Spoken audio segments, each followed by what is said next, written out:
Record started.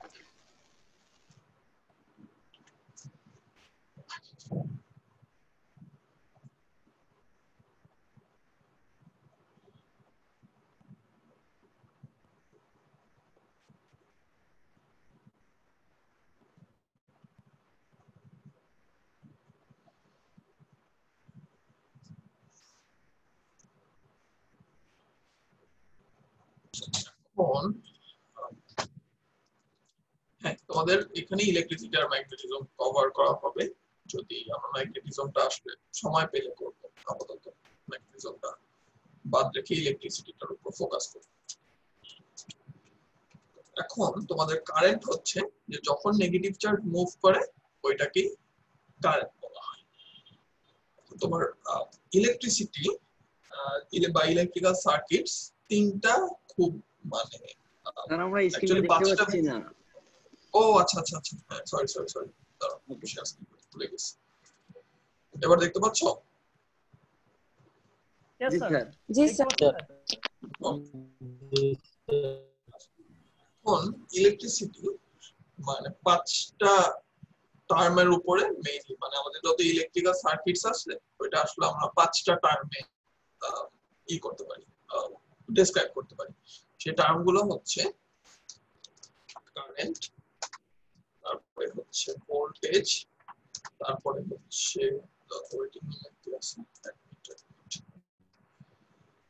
তারপরে হচ্ছে resistance, তারপরে হচ্ছে ক্যাপাসিট্যান্স, আর লাস্টে হচ্ছে ইন্ডাকট্যান্স। এখন আমাদের কারেন্ট যে টপিকটা, ওখানে আমরা হচ্ছে কারেন্ট, ভোল্টেজ আর রেজিস্ট্যান্স নিয়ে বেশি ডিসকাস করি। আর ম্যাগনেটিজম টপিকটা যখন আসে তখন এই ক্যাপাসিট্যান্স, ইন্ডাকট্যান্স আসে। কারেন্ট আমরা আগে বলছি তখন নেগেটিভ চার্জ মুভ করে সেটাকে আমরা কারেন্ট।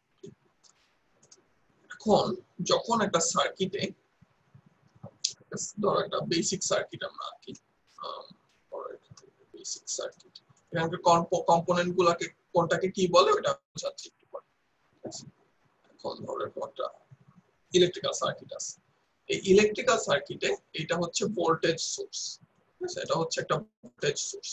এই ভোল্টেজ সোর্স থেকে একটা ইলেকট্রন পুরা সার্কিটটা ট্রাভেল করে আবার ভোল্টেজ সোর্সে ফেরত আসতে যে পরিমাণ এনার্জি খরচ করে সেটাই হচ্ছে ভোল্টেজ। সো আমরা ভোল্টেজকে বলতে পারি, এখানে আমাদের ভোল্টেজ হচ্ছে যে work done to bring the electron through, to make the electron travel through the whole circuit. ওইটার জন্য যে ওয়ার্ক লাগে সেটাকেই আমরা ভোল্টেজ বলি। আর থার্ডলি রেজিস্ট্যান্স বলি আমরা সেটাকে। এই যে ইলেকট্রনটা ট্রাভেল করতেছে সার্কিটটার ভিতর দিয়ে, ওইটা কিন্তু মানে যদিও কিছু ম্যাটেরিয়াল ইজিলি ট্রাভেল, যেমন মেটালে ইজিলি ট্রাভেল করে, কিছু ম্যাটেরিয়ালে করে না, যেমন সিমেন্টে খুব বাধাপ্রাপ্ত হয়। কিন্তু মেটালেও যখন ট্রাভেল করতেছে তখনও ওই ইলেকট্রনটা মাঝখানে বাধা পাচ্ছে, কিছু কিছু জায়গায় ওইটা ট্রাভেল করতে পারতেছে। সেই এই যে একটা ম্যাটেরিয়ালের প্রপার্টি, যে ইলেকট্রনকে আমি ফ্লো করতে দিব না এক পয়েন্ট থেকে আরেক পয়েন্টে ভোল্টেজ থাকা সত্ত্বেও, এই প্রপার্টিটাকে বলা হয় হচ্ছে ম্যাটেরিয়ালের রেজিস্ট্যান্স। সো তিনটা জিনিসের উপরে তোমার আমাদের বেসিক্যালি ইলেকট্রিক্যাল সিস্টেমস তিনটা জিনিসের উপর ডিপেন্ড করে, কারেন্ট, ভোল্টেজ আর রেজিস্ট্যান্স। এখন এই তিনটার অবশ্যই ইউনিট আছে। কারেন্টের ইউনিট হচ্ছে অ্যাম্পিয়ার, কারেন্টের ইউনিট হচ্ছে অ্যাম্পিয়ার, ছোট করে লিখলে এ হয়, এ লেখা হয়, বড় হাতের এ লেখা হয়। ভোল্টেজের ইউনিট হচ্ছে ভোল্ট, বড় হাতের বি লেখা হয় ছোট করে লিখলে। আর রেজিস্ট্যান্সের ইউনিট হচ্ছে ও, ঠিক আছে? ও ছোট করে লিখলে ওমেগা সাইনটা দেওয়া হয়। রেজিস্ট্যান্সের ইউনিট হচ্ছে ওম, কিন্তু তুমি যদি সিম্বল লিখতে চাও সেই ক্ষেত্রে তুমি এই সিম্বলটা লিখতে হবে, ওমেগা।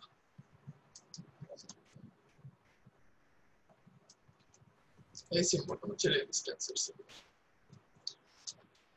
এখন প্রথমে যেহেতু এখন আমরা আমাদের বেসিক তিনটা জিনিস কারেন্ট, ভোল্টেজ আর রেজিস্ট্যান্সের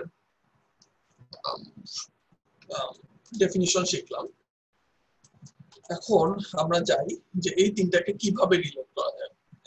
অবশ্যই একটা আরেকটার উপরে ইন্টারকানেক্টেড, তো এই ক্ষেত্রে একটার সাথে আরেকটা কিভাবে রিলেট করা যায় এটা আমাদের একটু দেখতে হবে।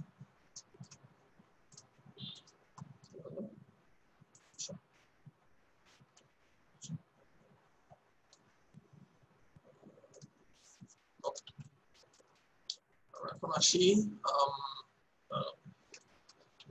তিনটা রিলেশন। এখন তিনটা রিলেশন যেই লটা দিয়ে তৈরি হয়েছে ওই লটাকে বলা হয় হচ্ছে ওহমস ল। এটা হচ্ছে তোমাদের ফার্স্ট ফর্ম, ঠিক আছে, হচ্ছে ওহমস ল। ওহমস ল বলে যে একটা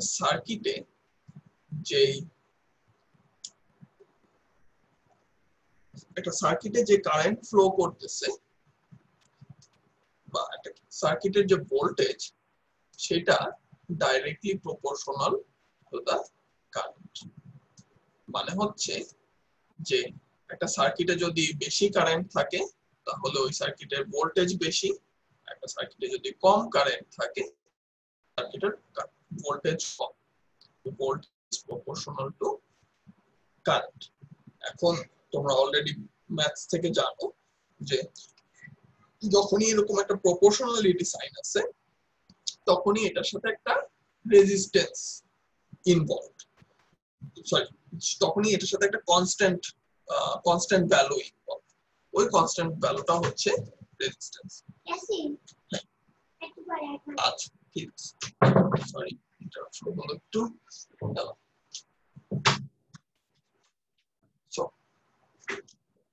এখন এটার সাথে যে কনস্ট্যান্ট ভ্যালুটা ইনভলভড সেটাই হচ্ছে আসলে আমাদের রেজিস্ট্যান্স। সো আমরা যদি ইকুয়াল সাইন দিয়ে লিখতে চাই, ওহমস ল হচ্ছে V ইকুয়ালস টু IR। তার মানে হচ্ছে একদম বেসিক যে সার্কিট সেটা দেখাই তোমাদেরকে। এটা হচ্ছে একটা ভোল্টেজ সোর্স,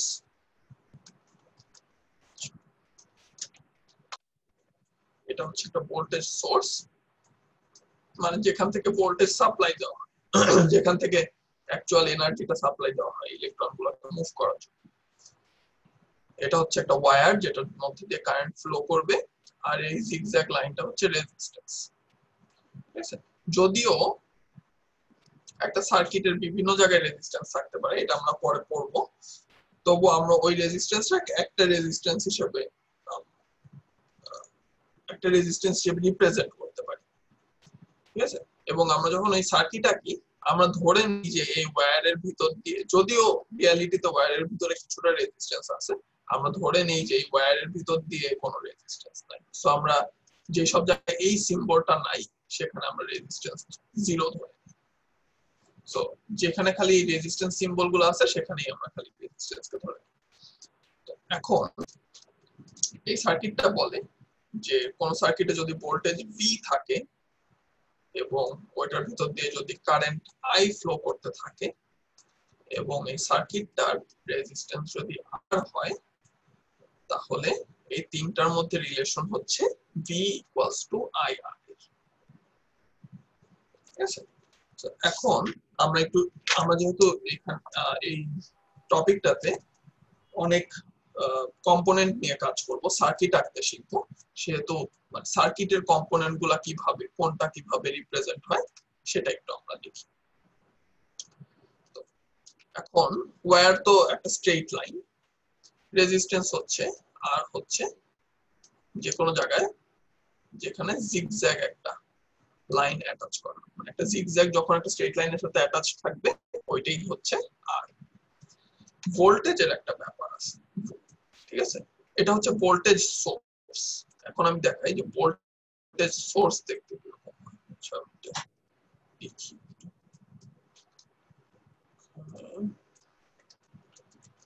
ভোল্টেজ সোর্স, আচ্ছা ভোল্টেজ সোর্স দেখতে দুই ধরনের হয়, একটা হচ্ছে ইন্ডিপেন্ডেন্ট আর একটা হচ্ছে ডিপেন্ডেন্ট। ইন্ডিপেন্ডেন্ট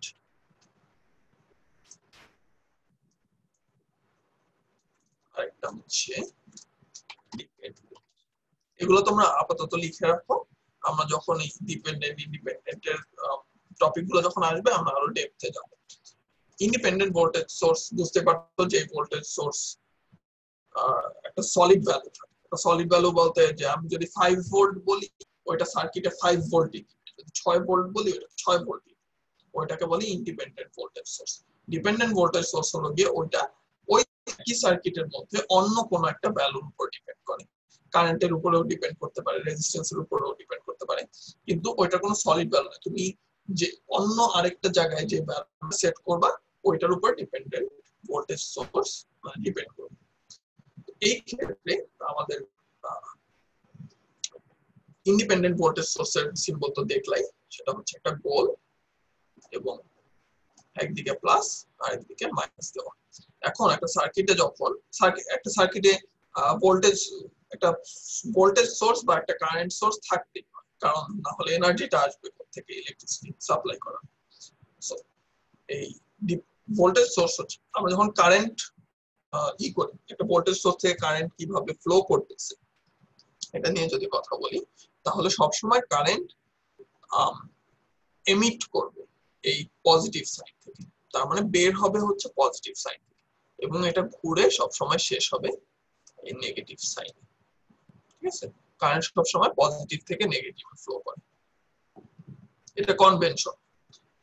মানে রিয়ালিটিতে অ্যাকচুয়ালি ইলেকট্রন গুলো উল্টা দিকে ফ্লো করতেছে, কিন্তু যারা প্রথমে এই ল গুলা বানাইছিল তারা হচ্ছে ল গুলা বানাইছে সব পজিটিভ থেকে নেগেটিভে ধরে। সো আমরা এখনো এটা ক্যারি ওভার করি যে কারেন্ট ফ্লো করতেছে পজিটিভ থেকে নেগেটিভ, কারেন্ট সময় সবচেয়ে পজিটিভ থেকে সবচেয়ে নেগেটিভ পয়েন্টে যাওয়ার চেষ্টা করে।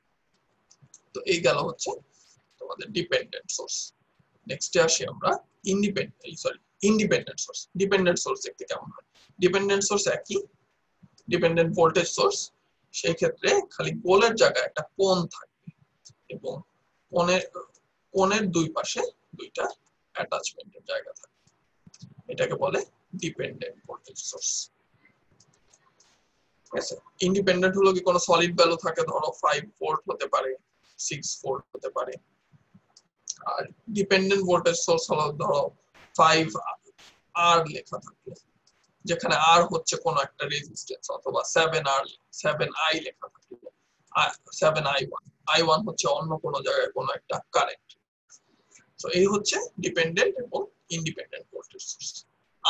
আরেক ধরনের সোর্স থাকে সার্কিটে যেগুলোকে বলা হয় কারেন্ট সোর্স।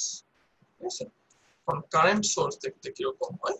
কারেন্ট সোর্সের ভোল্টেজ সোর্সের মধ্যে খুব একটা পার্থক্য নাই।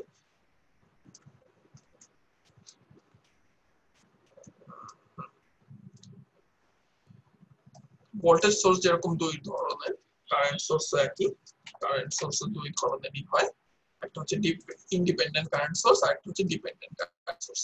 ডিফারেন্সটা হচ্ছে কারেন্ট সোর্সের এখানে পজিটিভ নেগেটিভ না দিয়ে একটা অ্যারো সাইন দেওয়া থাকে। সো অ্যারো সাইন দেওয়া থাকবে যে কারেন্টটা কোন দিকে ফ্লো করবে।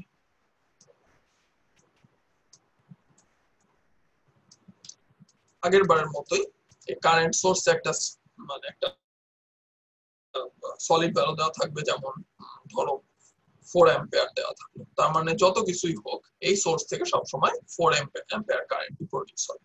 আর ডিপেন্ডেন্ট কারেন্ট সোর্সের মধ্যে ধরো লেখা থাকতে পারে 8V1, যেখানে V1 হচ্ছে এই সার্কিটের মধ্যে অন্য কোনো জায়গায় একটা ভোল্টেজের ভ্যালু। তো এটা হচ্ছে অন্য একটা ভোল্টেজের উপর ডিপেন্ড করে, কিন্তু এটা কিছুর উপরেই ডিপেন্ড করে না, এটা কনস্ট্যান্ট ভ্যালু। তোমাদের সোর্স অ্যাকচুয়ালি দুই ধরনের, একটা হচ্ছে ভোল্টেজ সোর্স, একটা হচ্ছে কারেন্ট সোর্স, এবং সেই সোর্স গুলো আবার দুই ধরনের, একটা হচ্ছে ইন্ডিপেন্ডেন্ট সোর্স আর একটা হচ্ছে ডিপেন্ডেন্ট সোর্স। কারেন্টেরও ডিপেন্ডেন্ট ইন্ডিপেন্ডেন্ট সোর্স হতে পারে, ভোল্টেজেরও ডিপেন্ডেন্ট ইন্ডিপেন্ডেন্ট সোর্স হতে পারে। ঠিক আছে, এখন আমরা একটা বেসিক আচ্ছা আরেকটা জিনিস, এই জিনিসটা আসলে এখন তেমন একটা ইম্পর্টেন্ট না, তাও তোমাদেরকে একটু দেখাই। সেটা হচ্ছে যে কারেন্ট দুই ধরনের হয়। একটাকে বলা হচ্ছে ডিসি কারেন্ট। ডিসি কারেন্ট মানে হলো গিয়ে ডাইরেক্ট কারেন্ট, ঠিক আছে। আর একটা হচ্ছে এসি, যেটা হচ্ছে অল্টারনেটিং কারেন্ট। এটা মানে হচ্ছে ডিসি ডিসি কারেন্ট মানে হচ্ছে যে ধরো কোনো সার্কিটের ভিতর দিয়ে এই সার্কিটটার ভিতর দিয়ে যে কারেন্টটা যাচ্ছে, এই কারেন্টের ভ্যালু যদি একটাই থাকে তাহলে ডাইরেক্ট কারেন্ট বলি। মানে ধরো এমন একটা সোর্স অ্যাটাচ করা হলো যে এখান থেকে ধরো সবসময় 7 অ্যাম্পিয়ার কারেন্ট ফ্লো করতেছে, বা একদম একটা সেট ভ্যালু ফ্লো করতেছে, তখন এটাকে ডাইরেক্ট কারেন্ট বলে। কিন্তু যদি ধরো কোনো কারণে, বেশিরভাগ সময় সোর্সের কারণে হয়, যে এই ক্ষেত্রে একটা ভ্যারিয়েবল সোর্স লাগানো হয়, ওইটা আমরা পরে আসবো, যে কারেন্টের ভ্যালু চেঞ্জ হচ্ছে। ধরো প্রথম সেকেন্ডে থাকলো 7 অ্যাম্পিয়ার, পরের সেকেন্ডে হয়ে গেল 10 অ্যাম্পিয়ার, তারপরে সেকেন্ডে আবার হয়ে গেল আবার 6 অ্যাম্পিয়ার হয়ে গেল। এভাবে যখন মানে কারেন্টের ভ্যালুটা কনস্ট্যান্টলি চেঞ্জ হতে থাকে, তখন আমরা ওইটাকে অল্টারনেটিং কারেন্ট বলি। আমরা আমাদের মানে এই কোর্সে যত কাজ করব সেগুলা ডাইরেক্ট কারেন্ট নিয়ে হবে। সো ওইটা নিয়ে তোমাদের মাথা ব্যথা করার দরকার নেই যে অল্টারনেটিং কারেন্ট হলে কি হবে। আমরা আপাতত ডাইরেক্ট কারেন্টেই ফোকাস করব। যদিও আমাদের বাসা বাড়িতে ইউজ হয়, অল্টারনেটিং কারেন্ট ইউজ হয় প্রোডাকশনেও, এবং মানে ইউজেও সব জায়গায় অল্টারনেটিং কারেন্ট ইউজ হয়। আচ্ছা, এখন আসি আমরা একটা একদম বেসিক সার্কিট দেখি।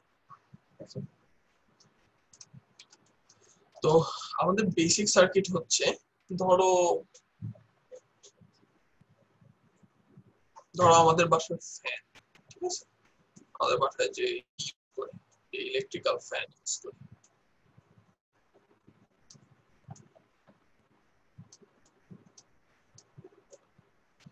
এই ইলেকট্রিক্যাল ফ্যানও অবশ্যই একটা ইলেকট্রিক সার্কিট, এবং একদম বেসিক লেভেলে তুমি এটাকে একটা সার্কিট দিয়ে দেখাতে পারবে। এই ক্ষেত্রে আমরা বলতে পারি যে ফ্যানের একটা ভোল্টেজ সোর্স আছে, কোন একটা এই ফ্যানের ভোল্টেজ সোর্সটা হলো গিয়ে ফ্যানের উপরে যেখানে ইলেকট্রিসিটি মানে পয়েন্ট গুলা কানেক্ট করা আছে, সেখান থেকে ভোল্টেজ সাপ্লাই হচ্ছে, মানে তারের ভিতর দিয়ে ভোল্টেজ সাপ্লাই দেওয়া হচ্ছে। এখন তোমার ফ্যানের ভিতর দিয়ে যে ফ্যানের ভিতরের সার্কিটটি, তারের ভিতর দিয়ে যে ইলেকট্রিসিটি ট্রাভেল করতেছে, ওইটাই হচ্ছে কারেন্ট। এবং থার্ডলি রেজিস্ট্যান্স হচ্ছে তোমার যেই এনার্জিটা ফ্যান অ্যাবজর্ব করে দিচ্ছে।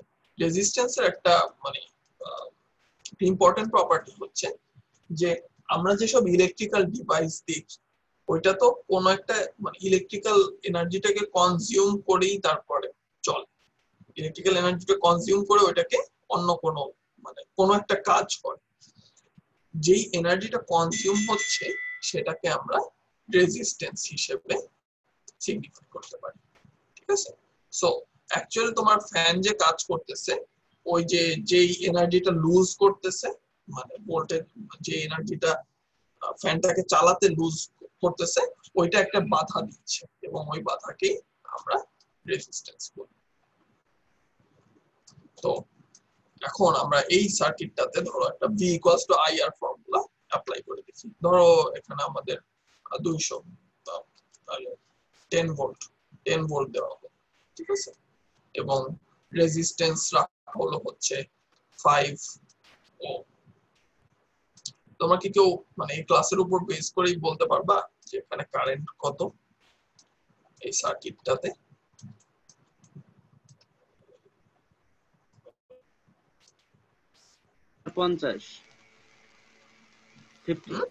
Sir 50 sir 2 ampere. I is equal to VR, V হচ্ছে এখানে 10 আর হচ্ছে আর রেজিস্ট্যান্স হচ্ছে 5 তুমি এটা আমরা ফর্মুলাটা দেখি। ফর্মুলাটা হচ্ছে 2 স্যার। হ্যাঁ V sir 2 ampere. I R. So আমাদের আই বের করতে হবে, I equals to V by R. তার মানে হচ্ছে এখানে বি হচ্ছে 10 ভোল্ট আর হচ্ছে 5 ওহম। সো আমাদের কারেক্ট आंसर হচ্ছে এখানে 2 অ্যাম্পিয়ার কারেন্ট ফ্লো করতেছে। ঠিক আছে, এটা হচ্ছে আমাদের সবচেয়ে বেসিক সার্কিট। আমরা নেক্সট ক্লাসে দেখব যে রেজিস্ট্যান্স কিভাবে কাজ করে। তোমরা যেসব মানে সার্কিট ফেস করবা ওগুলাতে অলমোস্ট কোনোটাতেই একটা রেজিস্ট্যান্স থাকবে না, একের বেশি রেজিস্ট্যান্স থাকবে, এবং একের বেশি রেজিস্ট্যান্স থাকলে ওটা কিভাবে হ্যান্ডেল করতে হয় এটা আমরা নেক্সট ক্লাসে দেখব। ঠিক আছে, আজকে ক্লাস এই পর্যন্তই। আর তোমাদের নেক্সট ক্লাস তো শুক্রবারে, তাই না? জি স্যার। তোমাদের নেক্সট আচ্ছা, তাহলে তোমার নেক্সট ক্লাসের মতো থেকো। আমি ক্লাস টাইমে এই মিটিং রুমটাই ওপেন থাকবে, এবং আমি যদি আদারওয়াইজ না যাই তোমাদের ক্লাসটা কিন্তু কন্টিনিউ করবে, মানে ক্লাসটা আমি যদি মানে বলি যে চেয়ারকে ফোন দিয়ে বলি তাহলে সেই ক্ষেত্রে ক্লাস, এছাড়া কিন্তু মানে ক্লাস হবে। সো তোমরা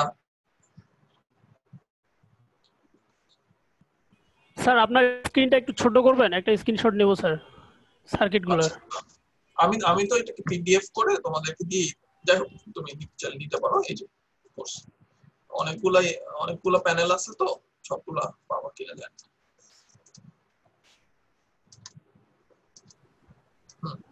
আচ্ছা, এখানে আমাদের সরি ভুল করে শেয়ার অফ হয়ে গেছে। আমাদের একটা প্রশ্ন আসছে, রেজিস্ট্যান্সের কাজ। রেজিস্ট্যান্সের কাজ হচ্ছে আমাদের ইলেকট্রিসিটিটা যে ফ্লো করতেছে, দেখো ফ্যানটাকে ঘোরানোর জন্য অবশ্যই মানে এনার্জির কনজারভেশন অফ এনার্জির বলে যে ফ্যানটাকে ঘোরানোর জন্য অবশ্যই আমাদের কিছু এনার্জি স্পেন্ড করতে হবে। যেভাবে আমাদের গাড়ি চালাতেও কিছু এনার্জি স্পেন্ড করতে, মানে তোমাকে কোনো একটা এনার্জি মানে দিতে হবে কোনো একটা এনার্জি পেতে। সো আমাদের ইলেকট্রিক্যাল ডিভাইসের ক্ষেত্রে ইলেকট্রিক্যাল এনার্জিটা অন্য কোনো এনার্জিতে কনভার্ট হয়। ফ্যানের ক্ষেত্রে ইলেকট্রিক্যাল এনার্জিটা কাইনেটিক এনার্জি, তার মানে মুভমেন্টের এনার্জিতে কনভার্ট হয়। তো তোমার যে এই যে কোনো একটা এই যে ফ্যানটা যে তোমার ইলেকট্রিক্যাল এনার্জিটা কনজিউম করে নিচ্ছে বা অ্যাবজর্ব করে নিচ্ছে, এইটাই হচ্ছে তোমার রেজিস্ট্যান্স দিয়ে বোঝানো। রেজিস্ট্যান্স দিয়ে বোঝানো মানে হচ্ছে ওই রেজিস্ট্যান্সের জায়গাটাতে কোনো একটা এনার্জি কনস্ট্যান্টলি অ্যাবজর্ব করে দেওয়া হচ্ছে। ঠিক আছে, সো রেজিস্ট্যান্স অ্যাকচুয়ালি যেই জায়গাতে এনার্জি অ্যাবজর্ব হয়। একইভাবে তোমার ফ্যানের ভিতরেও তোমার ফ্যানটাও আসলে একটা রেজিস্ট্যান্স কেন? কারণ কি, যদি ওখানে ওই ফ্যানটাকে ঘোরানো না লাগতো, ফ্যানটা যদি কাইনেটিক এনার্জিতে কনভার্ট না করতে চেত, তাহলে কিন্তু ইলেকট্রিসিটিটা তার মতোই পাস হয়ে যেত। ফ্যানটা যদি ওখানে নাই থাকতো তাহলে ইলেকট্রিসিটিটা আগে এবং পরে একই থাকতো। কিন্তু মাঝখানে যেহেতু ফ্যানটা রেজিস্ট্যান্স হিসেবে কাজ করতেছে, সেহেতু কিছুটা এনার্জি অ্যাবজর্ব হচ্ছে, এবং ওই এনার্জি অ্যাবজর্পশনটাকেই আমরা রেজিস্ট্যান্স দিয়ে সিগনিফাই করে থাকি। এবার কি ক্লিয়ার? জি স্যার। আচ্ছা, ঠিক আছে।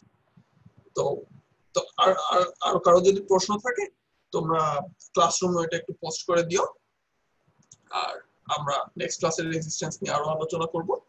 এটা শুক্রবারে হবে ক্লাসটা। ঠিক আছে, আর আমি জি স্যার। স্যার যেটা স্যার হ্যাঁ বলো।